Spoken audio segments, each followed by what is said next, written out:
Senator Brown says many people just don't understand what they're getting into when it comes to overdraft fees, and he says his bill will change that.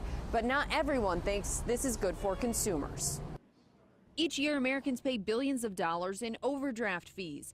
Consumers opt in for overdraft protection, agreeing to pay a fee of about $30 instead of having their card declined. Senator Sherrod Brown says some banks are using the fees to exploit consumers. They really benefited from this tax bill, the executives for the banks and the banks themselves, but it's never enough, so they continue to ding consumers. Brown's bill would ban overdraft fees on ATM and debit card transactions and limit fees on other transactions. It would force banks to process transactions in a way that minimizes fees, and it would make sure banks are more transparent about overdraft protection. The small print so often is a gotcha aimed at consumers and padding bank profits. David Williams with the Taxpayers Protection Alliance agrees banks need to be more transparent, but he says this bill will have unintended consequences. We don't want Congress to overcorrect and provide us with an atmosphere where lower income folks can't get accounts or the free checking goes away. Critics argue the bill will hurt low income people because people living paycheck to paycheck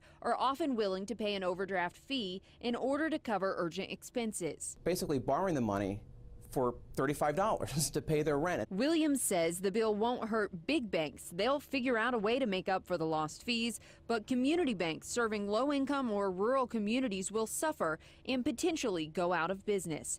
Brown has worked on this issue in the past without much success. I asked him if this time would be different, if he was hopeful the bill would make it through Congress. He said he would keep trying, but he did not seem confident with a Republican-controlled Congress and White House. Reporting in Washington, I'm Jessica Smith, News Channel 8.